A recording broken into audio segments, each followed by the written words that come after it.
Good evening, everyone. I'll be serving as President Pro Tem tonight. President Kostick is feeling under the weather, but he is joining us via phone, and Mr. Kirking will be serving as Secretary Pro Tem. With that said, I'd like to call to order the November 17th, 2022 Board of Education regular meeting for Lincoln Way Community High School District 210. If you could please stand for the pledge if you're able. Pledge allegiance to the flag of the United States of America. The United States of America, and to the republic for which it stands. Indivisible, with liberty and justice for all. All right, Linda, can you call the roll? Mr. Janik. Here. Ms. Janice Doyle. Mr. Kirking. Here. Mr. Lacine. Here. Mr. Lucetti. Mr. Kostick. Here. Mrs. Stokes. All right, first up, we have the Student Council Presidents. Does anyone want to go first? Okay, how about Central, since we're at your home?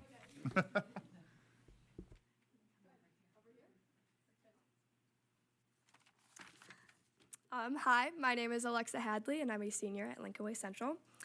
The Knights were so ready to start the school year, and we haven't looked back since.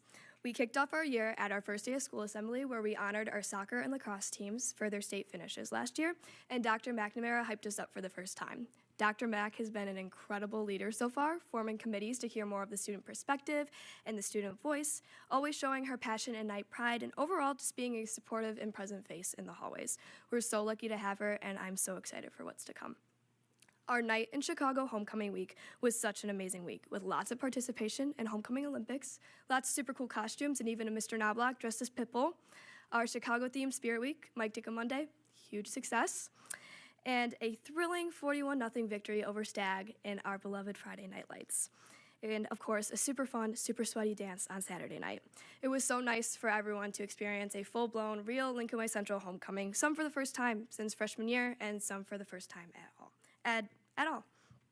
Also this fall, we collected some hardware. Our boys golf, girls volleyball, and boys and girls cross country teams were all conference champions. In addition, Jacob Stetzel for golf, Ethan Hoff for cross country, and our girls swimming team of Kayla Rampada, Nonona Kubota, Sophia Iwanek, and Hannah Quigley all qualified for their respective state meets. And of course, our football team did beat West 38-27, so that's always a highlight for us. And our activities have been doing lots of work with giving back to the community. Student Council just hosted Halloween night, where we had an indoor trick-or-treat and fun fair for the community and collected canned goods to donate to the New Lenox Food Pantry. It was an extremely successful event with lots of food collected, lots of smiles, lots of super cute costumes again.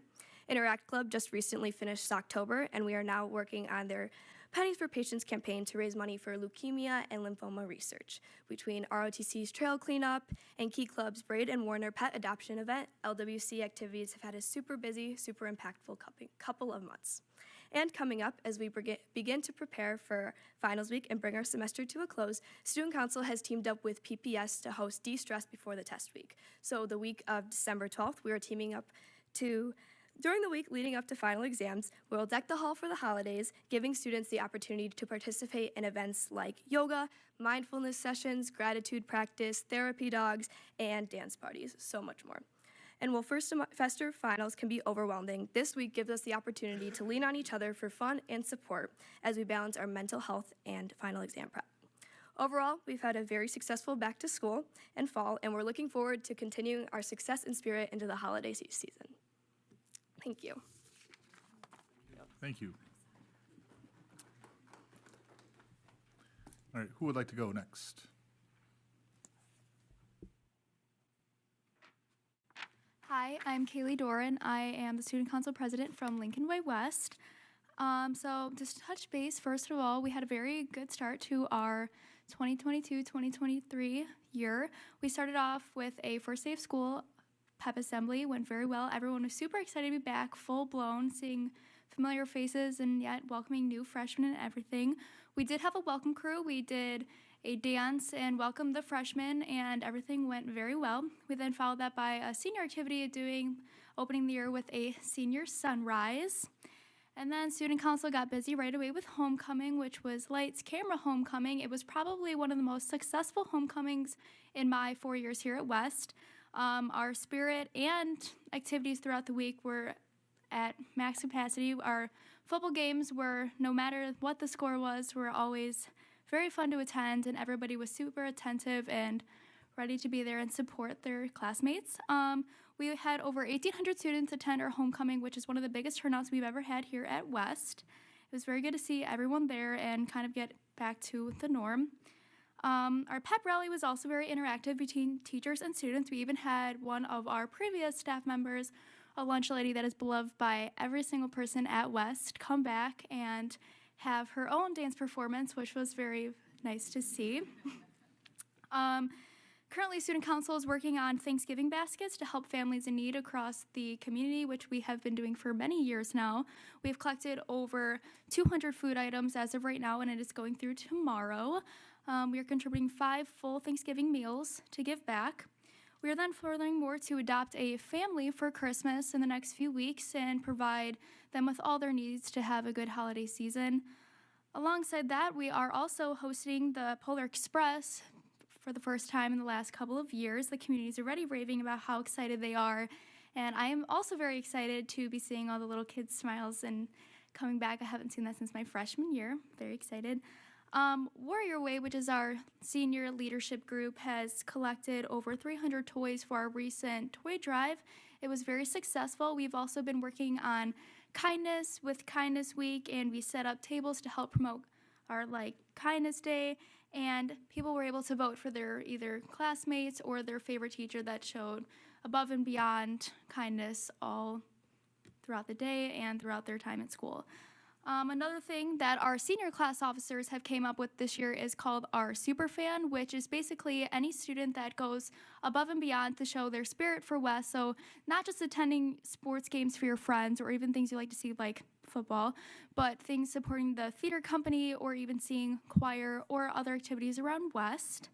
And each month, a student gets selected to be put in a raffle to win a special Superfan t-shirt as well as a gift card for showing their ultimate West, support. Another thing is that our art department students have actually been put into a variety of shows to display West and their pieces, and we have actually had some of our West students be in the top categories, so it was good to see West representation out there. We are continuing with some de-stress week for finals coming up, just as Central had mentioned, and I'm looking forward to the rest of the semester and hopefully just as many great things for next semester.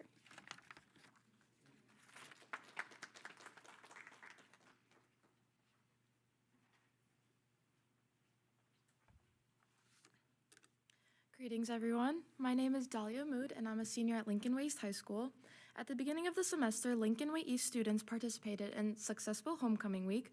We had numerous teams participate in homecoming Olympics, a dodgeball tournament, a scavenger hunt, and of course, dressing up for Spirit Days. One of our days, which was Celebrity vs. Paparazzi Day, and we had a huge turnout of just fun people flashing pictures in the hallway, pretending like it was a whole Hollywood setup, which was our homecoming theme as well. That week ended with a student council-sponsored dance, which was held on campus and resulted in 2,300 students attending the dance. It was a fabulous night in Hollywood. Right now, Lincoln Way East is finding ways to give back to our community. We are currently running our Pennies for Patients drive to raise money for the Leukemia and Lymphoma Society, such as Central has doing been as well. In addition, many clubs have holiday drives planned, including Interact Club, Miss Vandenberg's Adopt a Family, and Joyful Gifts delivering turkey crafts for children in hospitals. This month, Bring to Change Minds, sponsored by Mrs. Babcock, Miss Newswander, and Mr. Davis, had their first meeting with 50 kids in attendance. Bring Change to Mind is a club that promotes mental health and self-care. Their goal is to allow a comfortable environment to discuss mental health and mental illnesses. Their motto is, "We welcome vulnerability." This week, our football team will host the 8A semifinal game against Glenbard West at 1 p.m. We are looking forward to a big turnout, especially since our student fan section has done an amazing job supporting our team this year. The Griffins are hoping to bring home another state football title. Finally, the Lincoln Way East Student Council Executive Board attended the SWSC Leadership Conference yesterday, where we interacted with multiple student council teams. We had a few sessions, each aimed to discuss topics such as homecoming, school spirit, and serving our communities. Everyone identified key problems and shared their ideas to solve them. Multiple students had the opportunity to speak on stage, and with that, it taught us the value of leadership and growth. That is all for the Griffin Successful Semester. Thank you. Thank you very much, ladies. Next up, we have public comment. We have one individual signed up to speak, Tessa Quinlan.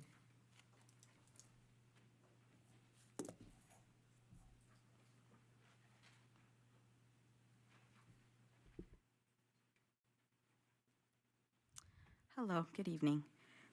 Good evening. I'm Tessa Quinlan, a parent of 2 students at Lincoln Way, one being a first-year student in the transition program. I come here today, as I did last year at this time, to give thanks to those who really do give effort in trying to go above and beyond for the students in special services. I believe that in life, what we put out there is what we get in return. From the day that my husband and I were told that we were going to be caring for a child with special needs was the day that we knew we were going to have to be his advocate for the rest of our lives and his. Our son has taught us a lot. He's taught us patience, compassion, empathy, and to have no judgment of others, and certainly to make sure to always include all. And my efforts from the first day that I chose to get starting involved in taking an active leadership role and advocating for our son is the day that I knew I was going to be battling uphill until in my last breath. Throughout my son's years of schooling, we have met with teachers, therapists, specialists, administration, and we've seen great success. And all that success has come because of an active leadership role that I took on to make sure that my son had a voice. Let's fast forward to his high school years, and let's just say it hasn't been easy when it comes to inclusion here at Lincoln Way. Don't get me wrong, his days here at school while in school within the 4 walls of his classroom have been successful to allow him to do the best to his ability.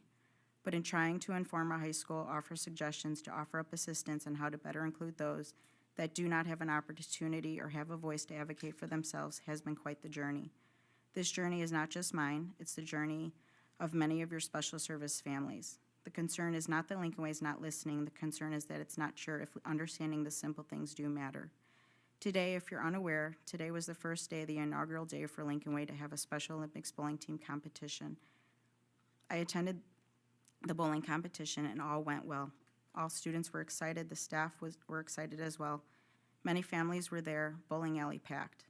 The smiles on the faces were plenty, and the fun the kids were having was apparent. The support that the students received there, we are beyond blessed. My frustration is not that it happens. My frustration comes with how long it took to get here. And yes, I am truly grateful. The families are grateful. I'm part of a group, the Lincoln Way SPED parent group, that many us families amongst all 3 Lincoln Way schools, as well as the transition students' parents, get together and discuss items that can be of concern to them. From there, we focus and speak up on the concerns that affects majority for many of us. Now, since April of last year, we've been meeting with Dr. Tingley and Laura Erlenbar quarterly to discuss these concerns. And yes, the meetings happen, discussions are had, and in some cases, the results are successful. For example, Special Olympics bowling. That was a full circle moment. I'm coming tonight to ask for the board's support and take more of an active interest in wanting to see greater things to happen for the special service students and support the Special Services Department. As a board member, I ask you to think of all students, because as we all know, it takes a village when raising children, but note that when it comes to raising a child with special needs, it takes us families to entrust our children with strangers. We have to listen to strangers telling us what they think is for the best interest of our children. I tried asking some of you board members to attempt to try to understand the uphill climb, and although initial conversations happened, it's as if it stopped there. I want so much more for the special service students. I guess I just want all of you to know that the reason I come here tonight is because of the passion I have for all special service students and their families. I want so much for my son and his friends. I want his life to mean something. I want many to know how their own lives can be impacted by these students if they just took the time to listen. I want to thank many today for their support, but being that it was just Illinois School Board Member Day earlier this week, I want to say thank you for all that you do for all the students. Your position is not easy. It's met with decisions that are favored and some not so much. But Lincoln Way is a great district, so please do not misconstrue my reasons for speaking tonight for ungratefulness. I am extremely grateful for all that surrounds my son and many of his schoolmates, because he wouldn't be who he is today if it wasn't for all those who surround him throughout all his years. So thank you for your continued service, and may you have a blessed Thanksgiving. Thank you, Tessa. Next up, we have the curriculum and instruction update.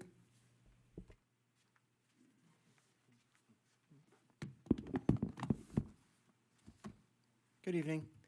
Tonight, I am here to present to you information with regards to the 2021-2022 school report card. This information is a general overview. More detailed information can be found on our website and also the Illinois School Report Card website. To start, I'd like to congratulate all three of our high schools for earning the exemplary designation once again. For the 21-22 school year. This designation is given to only the top 10 high schools, top 10% high schools in the state of Illinois. Here's kind of a brief summary of how the designations are calculated. When you look at it, it's composed of two parts. The academic indicators, which composes 75% of the score, made up of ELA proficiency, math proficiency, and science proficiency, along with the graduation rate. 25% is made up of school quality and student success, which includes ninth grade on track and chronic absenteeism. Again, more detailed information regarding all three Lincoln Way schools can be found on the Illinois School Report Card website. Here's just a brief snapshot of what that looks like. And as you can see, there's little tabs over on the left-hand side that'll direct you through a bunch of different categories, such as academic progress, the district environment, and accountability. To help understand more of how we are doing, we like to compare ourselves to other districts around us, right? So this first graphic shows our SAT composite score for the class of 2022, along with the other schools in Will County. As you can see, we are finishing 1, 2, and 3 in Will County. The black line that you see up there represents the funding capacity, and what that is the state comes up with a number. It says this is what we should be spending on our students, and we are at about 70% of that number that the state has come up with. So to say that we're doing pretty well with what our financial resources are is an understatement. I think we're doing a fantastic job. This graph compares the graduation rate with that of ninth grade on track. Here we're looking at whether or not ninth grade on track translates into our graduation rate, which it does. For all three Lincoln Way high schools, all of those indicators are above 95%. So our ninth grade on track, 95%, translates to a graduation rate of about 95%. As we compare ourselves with the other exemplary schools, we can see that our overall SAT score is right in the middle of this grouping. When we compare ourselves to the Hinsdales, the Napervilles, the Neuqua Valleys of the grouping, and we continue to have the lowest funding capacity amongst this group of schools. Proficiency is measured in two areas, EBRW and math. The percentage on the screen represents the percentage of students who have met the state benchmark of 540 on the EBRW portion of the SAT. As we see in this graphic, Lincoln Way schools are the highest among these comparable school districts, including Will County, Southwest Suburban Conference, and other suburban schools. All three of the Lincoln Ways are well above the state average. When we look at a historical trend, we look at 2019 through 2022, we're missing the 2020 school year due to the timing of the test, and comparable scores were not published at that time. But what we can see here is while we took a decline, we were working our way back up to getting closer to the pre-pandemic levels. So we're getting closer. We still have work to do, and we're going to continue to do so. We continue to look at the math benchmark, and here we are again comparing to the same group of schools, and we see that all three Lincoln Way schools are at the top, and you can see where the state comparison number is there as well. And again, this is the same percentage based on the same benchmark that the state has set of a 540 on the math portion of the SAT. When we look at the three-year comparison, we can see what has occurred from 2019 through 2022. And as we can see, while we're still not quite back to the pre-COVID, we've continued to make great strides in the areas of our math performance. We're proud of the efforts that our teachers and our students have made in all academic areas here at Lincoln Way, and we look forward to continued success. If there's any questions, I'll be happy to entertain. I have a question for you. Slide 3, in the school quality and student success indicators, 9 and 10 are a little lighter, and they have an asterisk next to them. What does that indicate? They are not part of the calculation at this time. So they are coming, and the years that they're coming vary. So I believe that college and career readiness will be an indicator as part of the next year's school report card, and fine arts is the year after that. Do we know what that's going to look like, what they'll be trying to look at? We do. With college and career readiness indicators, they've been piloting it for the last few years, and that's talking about community service, the courses that you're taking, if you're ready, heading down a track and identifying a track for a college track type of thing or a career track. So it talks about the students that are participating in the career and tech education courses have identified an area of study or a field moving forward into like a trade or something along those lines. And correct me if I'm wrong, our move to School Links will help track some of this and help us with this indicator. Absolutely. Yeah, so just this last year, we've moved over to the School Links platform for our counselors to utilize. And so freshmen through seniors are using it this year, and obviously our younger students will get better at it every year.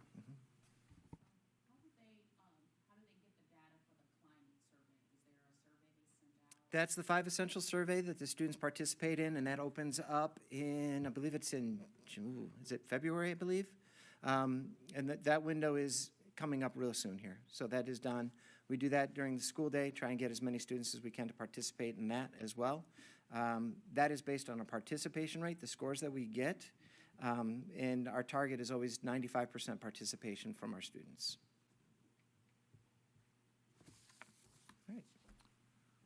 All right, thank you, Dr. Murphy. Thank you. Next up, we have the fiscal year 2022 audit report.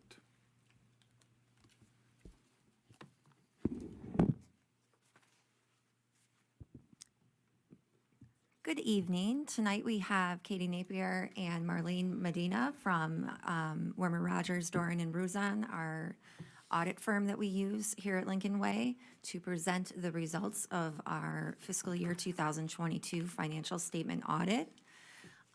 They'll be giving a short presentation going over those results, and I don't want to steal their thunder, but just a brief overview from my perspective. The audit went very well again this year.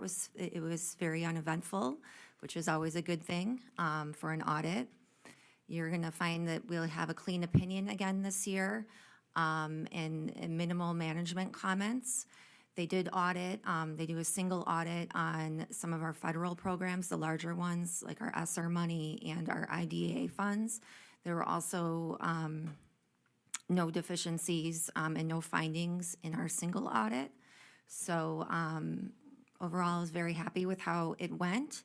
And once again, this year, I just want to thank our payroll staff and our bookkeeping staff in our office for all of their assistance with pulling selections and helping to answer questions to keep the audit moving in a timely manner. So, Katie, if you want to take over.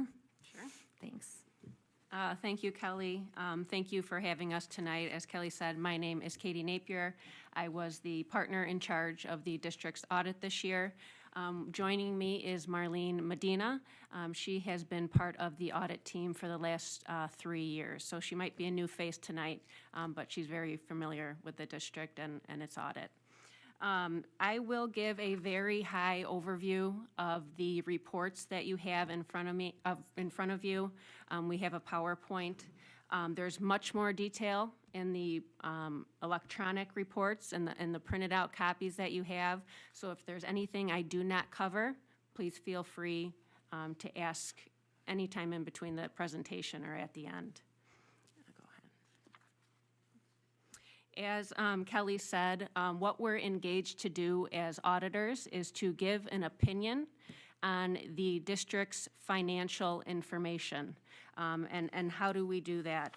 We come in usually for about 2 weeks out of the year, and even though that extends when we're back at our office as well, but we do various tests, various reconciliations on all the district's information. And we give an opinion that's in material respects, so we're not looking at everything, but we're looking at materiality. And the district's opinion, as Kelly said, was a clean opinion, as you see in that second paragraph, that we reported what we saw, everything was fairly presented as of June 30th, 2022. So that would be a clean opinion, the best opinion that you can receive as a district. This next slide gives an overview of how the district ended with the fund balance as of June 30th, 2022. So as you can see, overall fund balance for June 30th, all the funds combined, was $56.8 million on that far right column. So that was a $14.7 million increase from 2021. As you're looking at those funds, the general fund is actually a combination of 4 funds together. That's the education fund, O&M, working cash, and your tort fund. And then you'll see transportation, debt services, capital projects, and the district's non-major governmental fund is IMRF fund. So if you want to just go back, that's okay. So just wanted to note here, all the funds had positive fund balances, and all the funds had an increase. And out of that general fund, that $28.2 million, 25 of that is actually unrestricted money. 2.6 million of that is restricted for student activities. So student activity funds are combined in that fund balance. We'll take a quick look at the revenues the district received in fiscal '22. Largest source continues to be property taxes. 72.7 million was received in the general fund. Overall, all funds combined were 102.8 million in property taxes received. Kind of working down that list there. Pupil activities were up this year. That was just, you know, the back to in-person activities. So also respectively, pupil expenditures also increased. But you kind of work down federal sources, 3.2 million. That kind of has held steady throughout the last few years with the ESSER money that's being received by the district. This next slide is the expenditures for the district's funds. Payroll and benefits continue to be the largest expenditures, as they are in most districts. Those are seen in the instruction and support services. Debt service fund, the district had 13.7 million of principal in year bonds retired this year, 7.1 in interest. And then the capital projects fund, there was 3.3 million spent on capital projects.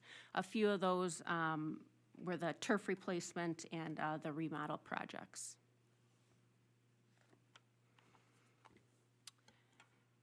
This next slide shows the transfers that happened between funds. So 9.3 was transferred between general fund, debt service, and capital projects. The proceeds from the sale of assets, the 1.5 million in the general fund, that's the proceeds from the piece of land that was sold in fiscal '22. And then we can also see these same fund balances that we took a look at in the previous slide. I do want to mention on this slide, so if you actually go back, Marlene, total expenditures for the general fund were the 112 million. If you take out that 23 million, the on-behalf payments, so that's actually non-cash. So what that represents is pension contributions that the state made on behalf of the district. So if we exclude that, we get to about 88 million in expenditures for the year. Divide that by the 28 million in fund balance on the next slide. The district actually has about 4 months of fund balance on hand in the general fund, which is a healthy fund balance, what you want to see between the 4 and 6 months.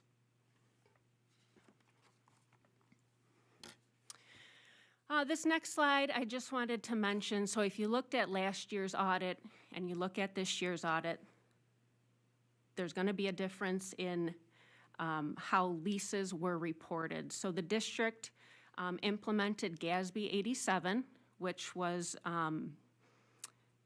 governments had to implement for all 6/30/2022 year ends. And what that did was it doesn't change how leases are reported in your funds. So what we're looking at here is the bus leases for the district. So cash out, still the same in your funds. How this is now reported, though, in the front statements, the government-wide statements, is a little bit different. So these are now reported as leased assets and leased liabilities. It's the net present value of your bus leases. So that is the information here.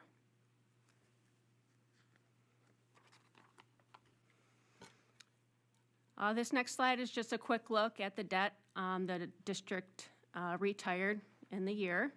We see that 13.7 retirement, no additions, and 4.5 due in fiscal '23.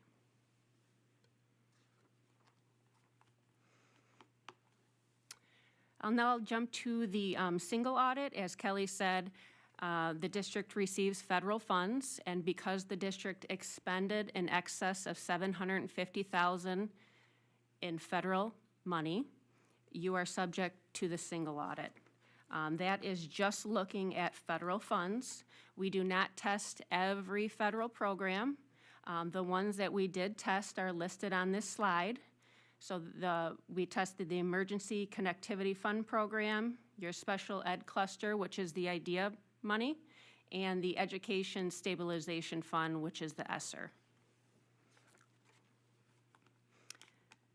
This next slide is a great overview. It's the summary of auditors' results. So 1 through 4 actually have to do with the financial statements that we looked at previously, and 5 through 8 are just on the federal awards. So 1 through 4, financial statements, clean opinion, no findings. 5 through 8, federal money, clean opinion, no findings.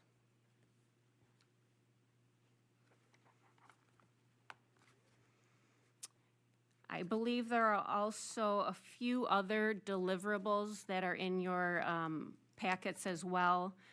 Those are just letters that we're required to give as auditors. The communication with those charged with governance at the conclusion of the audit letter. Attached to that are the adjusting journal entries that were proposed during the audit. So if you took the district's financials, added in the adjustments proposed during the audit, that's how you would get to the numbers in the financial statements themselves. I will make just a few comments on the management letter. These are just areas for improvement that were noted. One was on the capital assets and tracking those. I think that was mentioned in previous audits. The second was the treasurer's bond. I think the district had higher than anticipated cash balances, so the treasurer's bond was a little bit lower than required. And then the third one is actually just a kind of more of an FYI. Like GASB 87 was implemented for the district this year, next year, fiscal '23, the district will be subject to GASB 97, which also has to do with leases, but it's more on the intangible side with the software. So that's kind of just a heads up for next year. And this last slide, same information, this annual financial report, just a different template that's submitted to ISB. And I just wanted to note here, the projected score for the district was a 3.7, which is out of a 4.0 scale, which is recognition status, which is the highest status that can be achieved for a district.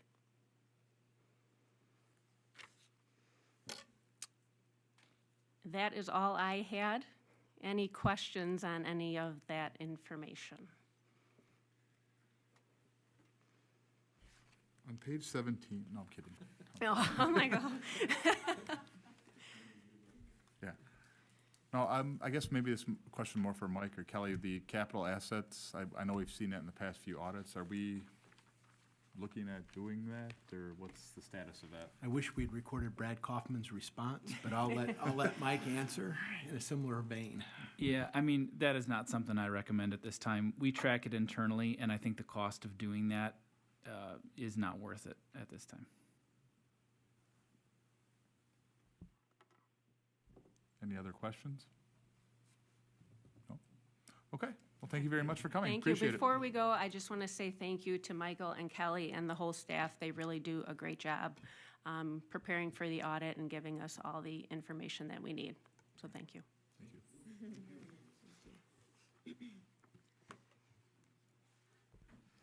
All right, so moving ahead with the consent agenda, we have the approval of the regular meeting minutes of October 20th, 2022, approval of the payroll of November 4th, 2022, personnel reports, approval of the District 210 advisory minutes from March 14th, 2022.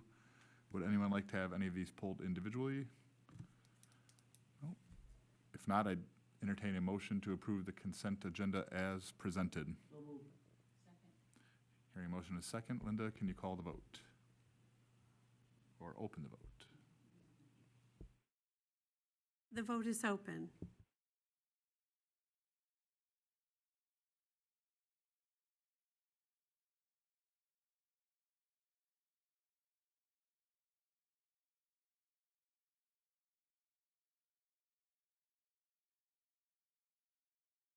The vote is unanimous. The motion passes. All right, moving ahead with the action items, I would make a motion to approve the invoices from October 21st, 2022 through November 17th, 2022 in the amount of $5,001,782.31 as presented. Do I have a second? Second. All right, any questions? Hearing none, Linda, can you open the vote, please? The vote is open.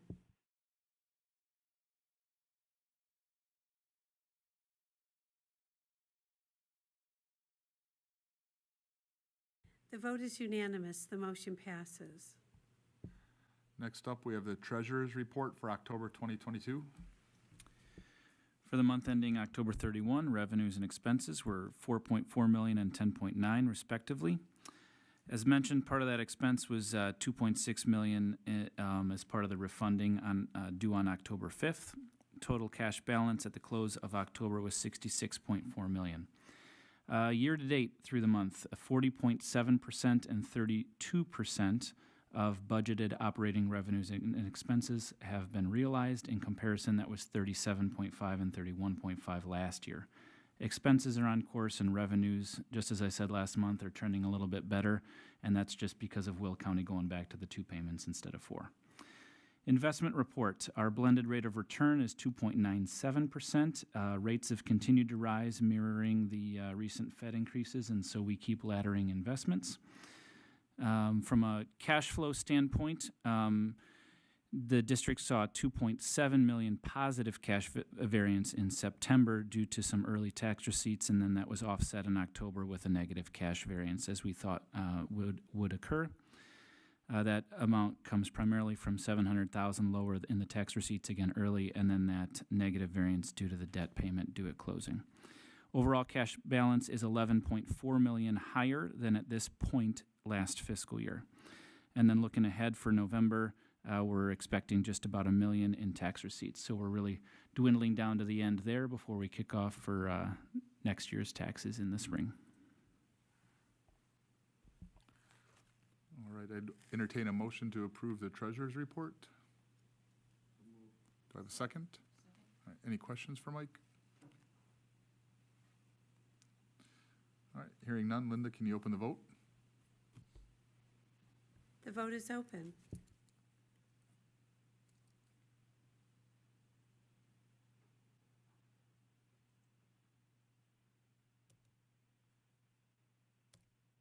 The vote is unanimous. The motion passes. Next up, we have the student activities report. Included in your backup materials is the summary for the Student Activity Fund. The fund balance is $2,293,975, revenues of $254,918, and expenditures of $400,664. This is the third or fourth month in a row with no negative balances, so we'll knock on wood there. Good job by our principal staying on top of that. I'd ask for a motion to approve the student activity account summary as presented. Any questions? Hearing none, Linda, can you open the vote?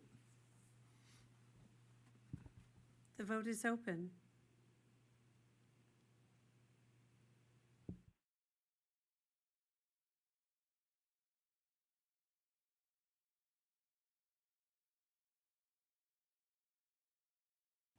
The vote is unanimous. The motion passes. All right, next up, we have the 2022 tentative tax levy.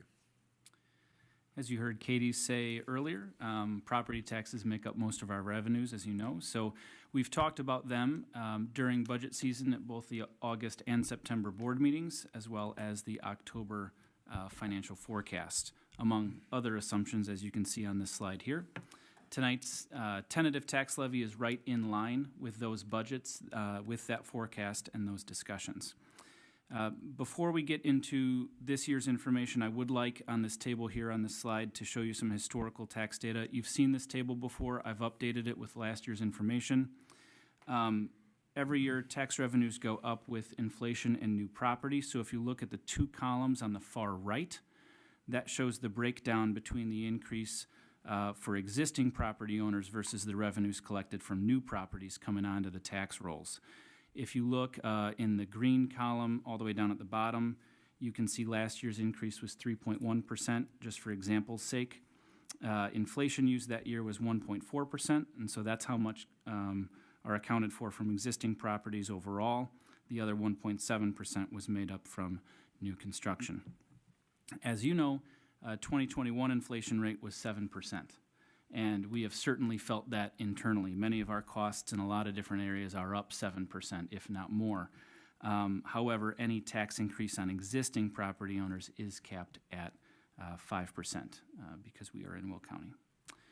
Obviously, it's November, so as we sit here tonight, I don't have final new construction and overall property values for the 22 calendar years. It's not over.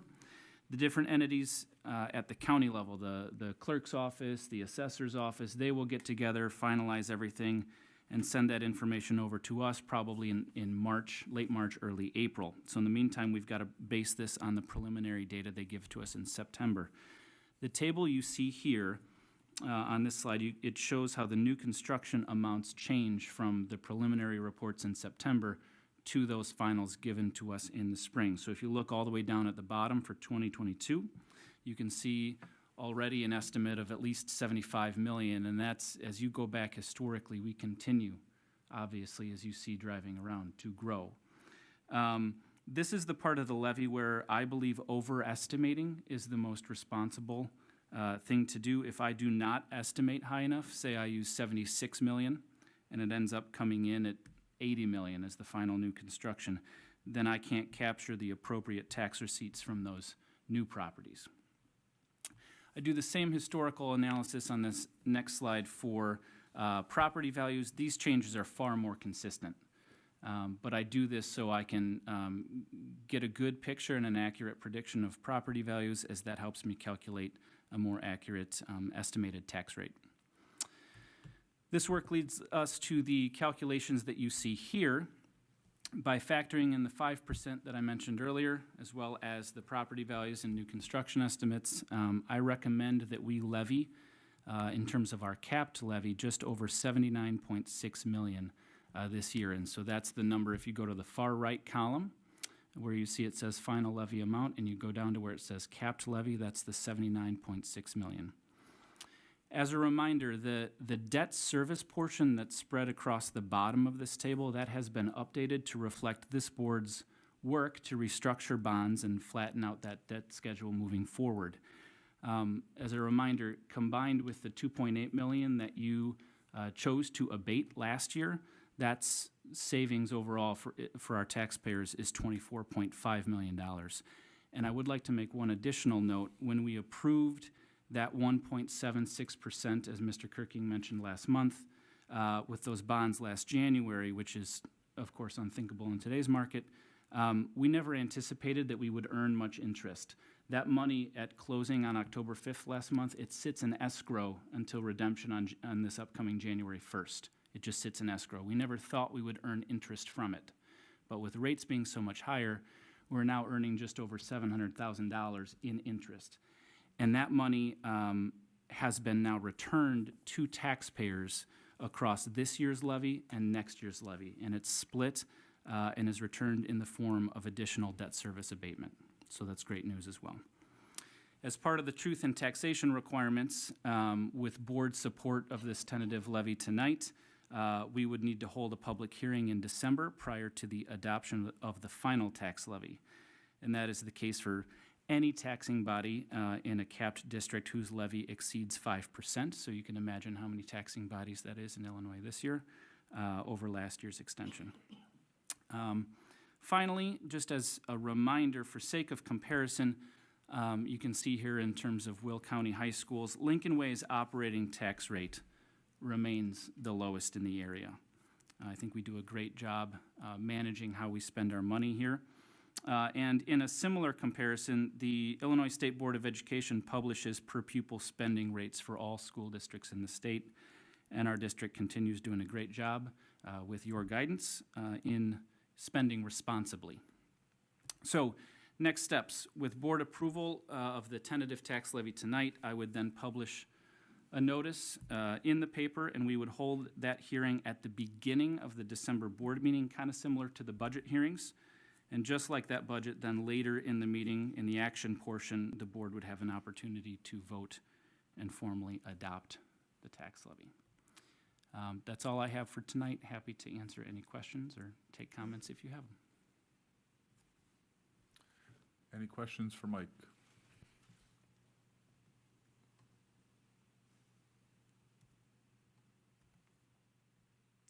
All right. Hearing none, I'd entertain a motion to approve the resolution as presented. Do I have a second?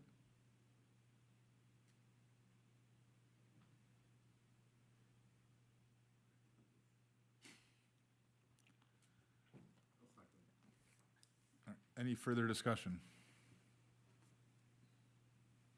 Joe, do you want to say something? I mean, you want to say something, but, okay. All right, well, Linda, can you open the vote? The vote is open.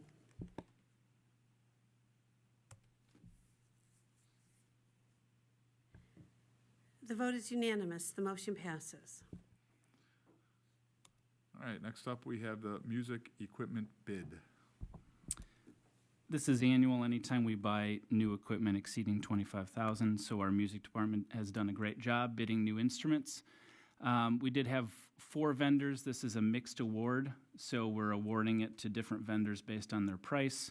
I will say, and this has been a trend I've seen lately with a couple of mixed bids, there was an item or two that nobody bid on, and so our music department will have to go and do some research and find a vendor and pay there, but that's still going to stay within budget. So this is all within budget. Take any questions if you have it.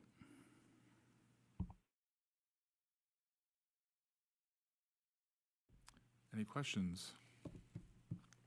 Hearing no questions, I'd entertain a motion to approve the music equipment bid. Do I have a second? Second.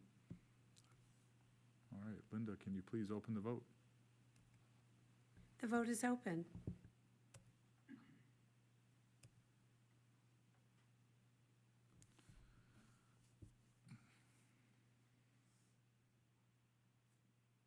The vote is unanimous. The motion passes.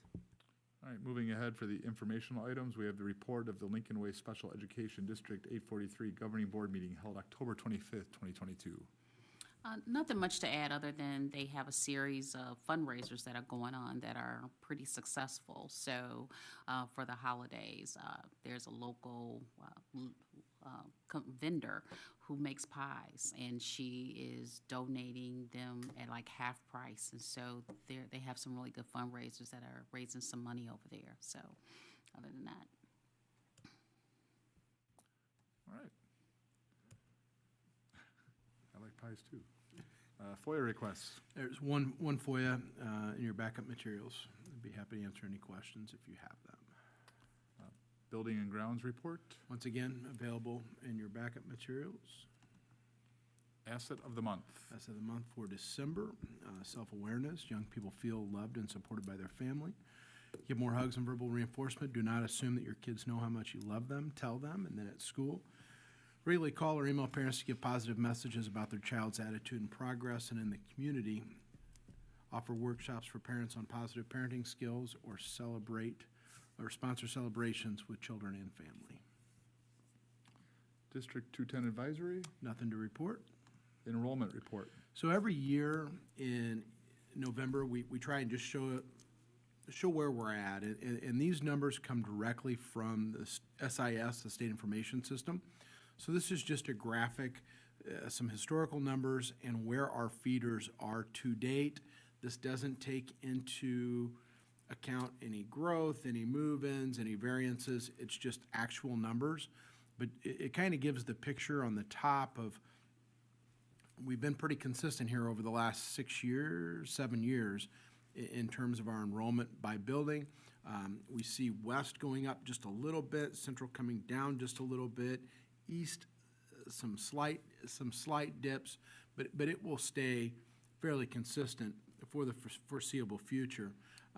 You know, a lot will depend upon the housing market in terms of some of those move-ins. We did have a number of move-ins this last year. With rates being what they are, who knows if we'll see that over the next summer. But that's something we'll look at. But right now, we're in a very good shape with our enrollment as we kind of look forward and backward. I'd be happy to answer any questions, but I know this is a chart the board likes to see annually. Any questions on the enrollment report for Dr. Tingley? Yeah.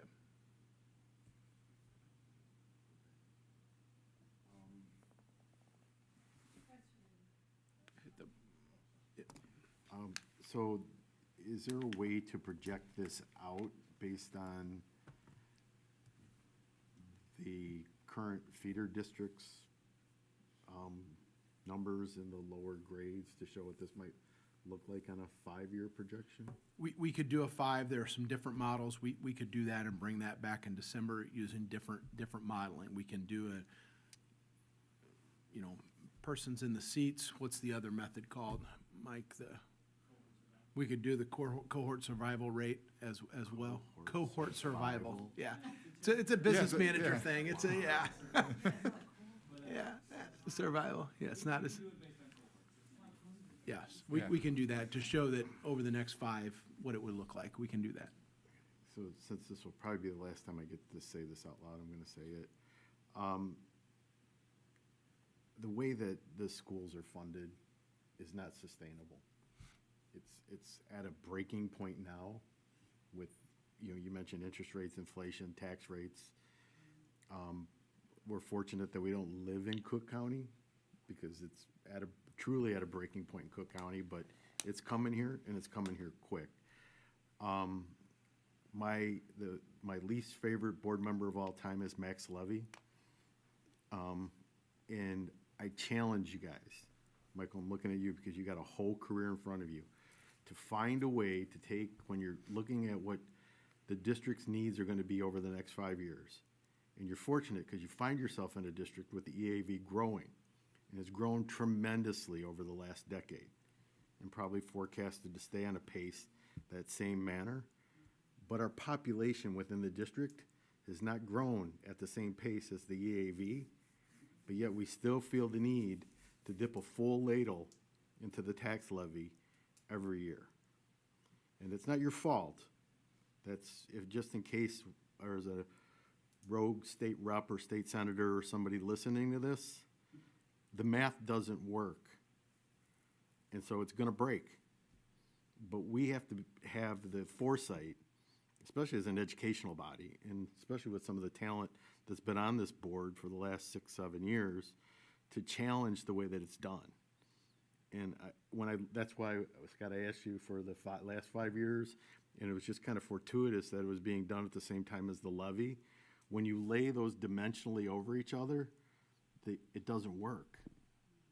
When you've got the same number of students, basically, 6,700, and you've got an EAV that's gone up more, obviously, than the student population has. I understand costs of things have gone up, especially the need to pay people for their talent, their time, and their efforts. But the model is woefully flawed. And this district right now is in an interesting position because now it's healed itself financially. It's set its debt, if I could use the phrase, in an outstanding position for the next decade. This is a chance for you to re-engineer this model and to find a way to be one of the districts that doesn't make max levy the board member that shows up annually. There's got to be a way within this model to do that. Because I don't see it. I looked back and, this wasn't in an Excel, so I kind of had to throw it back in and played with it. There is some growth, especially on the west side, probably looks like mostly in Manhattan, but it's just that static population with an EAV going like this, and the idea that every chance we get, we have to go and take the maximum opportunity, otherwise we don't think we're gonna survive. So I'll just leave that as my taxpayer united kind of speech here, that it's the one thing that I leave the board thinking, I wish we'd have found a way to shuffle those deck chairs to fix that problem, because it's not sustainable. You can still say it again in a few months if you want, No, Joe. that's the last time I'll say it.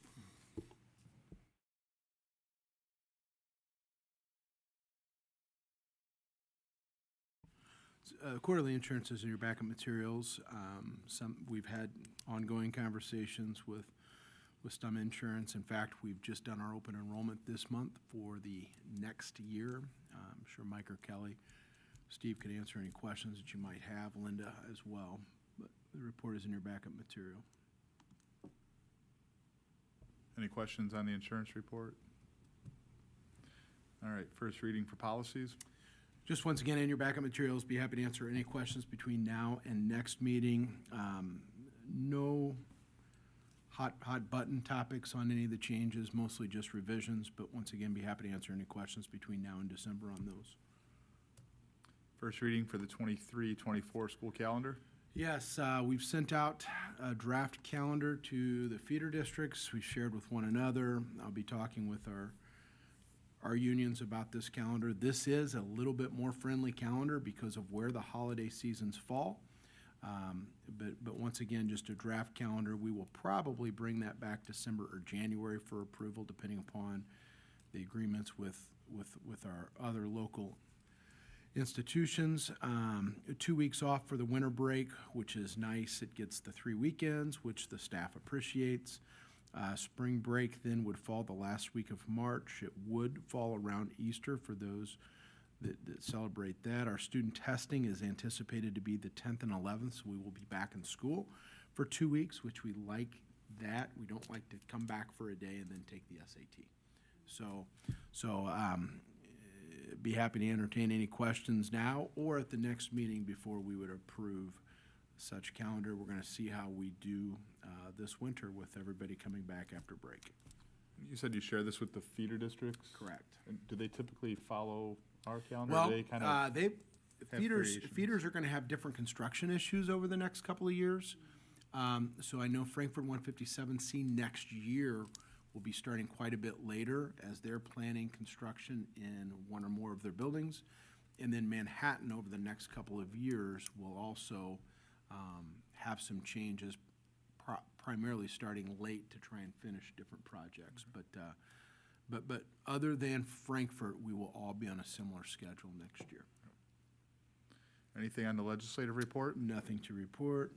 Superintendent's district report. Well, the only thing is we did receive our plaque. It's something we discussed, so congratulations to the board, school board governance recognition for oversight, excellence in school governance. And this is one of 36 districts in the state of Illinois to be awarded that. So congratulations to the board. And you've got the little pin at your place for this evening. Other district business? Nothing to report.